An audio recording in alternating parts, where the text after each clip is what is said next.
Here's what I want to talk about. My dad went missing for almost a year, and I feel guilty about it. I'll start from the very beginning. My dad was the most positive person on earth. For as long as I can remember, he was always glowing with happiness. But everything changed after one incident about a year ago. He didn't come home from work one night. At first, my mom and I thought that everything was okay, but he still hadn't shown up at 9 o'clock that evening. That's when we began to call our friends and his colleagues. No one knew where Dad could be. Then, Mom found Dad's boss's phone number, and we called him. He surprised us a lot when he said that day, my dad didn't show up at work, and he didn't answer his phone calls. It was then that we really began to worry. What's happening? Where was he all day? We called the police, and 2 officers came to us and started asking us questions about my father. Soon afterward, they found him. He was in the hospital, so my mother and I rushed there. When we got to the hospital and finally saw him, he was asleep. He was covered in scratches and bruises. There were pieces of glass in his clothes, and his shirt sleeve was almost torn off. The doctor said that he had a concussion and could have some sort of short-term memory loss, but everything else was fine. Officers said that they found him outside the city. Looks like he was driving at a high speed, lost control, and his car ended up in a ditch. He was very lucky that he survived this accident. We spent the whole night in the hospital, and when Dad woke up, we asked him what happened, and his answer shocked us. He said that he flew off the road because he was hit by another car. It was a serious allegation, so the police started an investigation. They came to our house a few times and asked a lot of questions. About a month later, they sent us a letter with their expert's conclusion. According to this letter, the car didn't have any traces of paint from another vehicle. To put it simply, no one had rammed my father's car. Dad was angry. He complained about the police inaction and insisted that he was telling the truth. But my mom was upset. She believed the police and thought that my dad was lying and hiding something. Besides, where was he all day? Why didn't he go to work? To these questions, he replied that he just didn't remember. So my parents sometimes fought about it. And I didn't know who was right. But I knew that Dad was acting weird. He always covered the windows with curtains. His phone was often turned off. It seemed like he was afraid of something, but he wouldn't say what. In general, the atmosphere in the house was strange. But then something happened that really scared me. I was home after school doing my homework when I heard the front door slam loudly. I went down and saw my father. He looked scared. He had huge eyes and could barely breathe. When he caught his breath, he finally said, "I saw her again! That car!"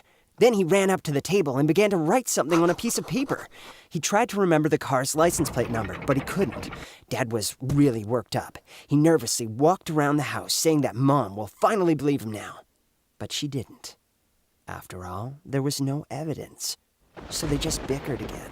And I can understand Mom. Her husband is acting strange, obviously hiding something. Of course she didn't believe his words. Since then, Dad has spent a lot of time on the computer. He was Googling something, printing some articles. In the garage, he hung up a board where he attached various photos and documents. He even installed security cameras around the house. Apparently, he was determined to prove to me and my mom that he was right. It looked more like paranoia. But this is my dad. He always goes all out. And so we lived like this for 2 months. In the evenings, Dad sat in the garage and watched the video from the cameras. Finally tell us why he didn't go to work that day. But once, at dinner, or rather, when I was having dinner with my mom and Dad was sitting in the garage, we heard him shouting, "Bingo! I found it! Ho, ho, ho!" He came into the kitchen with a piece of paper in his hand. He said that the car that hit him got caught on camera, and now he has her license plate number. A couple of calls to his friends at the police station, and the case will be solved. But it only provoked another fight, and this time my father was just on edge. I tried to say that he was wrong.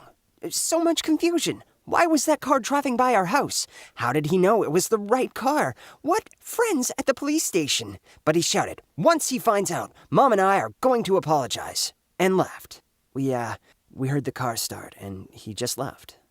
My mother was very upset. She said that Dad's stubbornness and lies were ruining their relationship, and she was sick of it. But I was more worried about my dad. It's late. Where did he go? I had this feeling that something bad was going to happen, and I was right. He didn't return that night. I told my mom to call the police in case he had an accident again, but my mother was so mad at my dad that she wouldn't listen. He was still gone in the morning, so I called the police myself.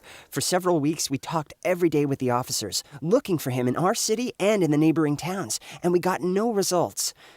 My father was eventually reported missing. I can't tell you how I felt then. The loved one who filled my life with laughter and positivity just disappeared. I lost my hope and thought he was dead. I grieved deeply for him. Almost a year later, we got a call. Mom picked up the phone, and then her face changed immediately. Our father was found in another state, in a hospital. We immediately went to him. I could barely recognize my dad. He looked almost like a homeless man. Dirty hair and beard, shabby clothes. As it turned out, he had a mental disorder that was progressing. It wasn't related to the accident, but because of this coincidence, he became paranoid and the disease developed. Dad remembered us, and he knew where his house was, but he was sure he had to find the people who pushed him off the road a year ago. Now, I feel guilty that my father left that night. He just needed help, or at least to be heard. After all, everything indicated that he was not healthy mentally, but Mom and I just didn't listen to him, and we thought he was lying. Yes, we're both to blame. My dad was hurt because of our carelessness. Now we have a long process of treatment, and everything should be fine. But none of this would have happened if we had just been more attentive to our loved one.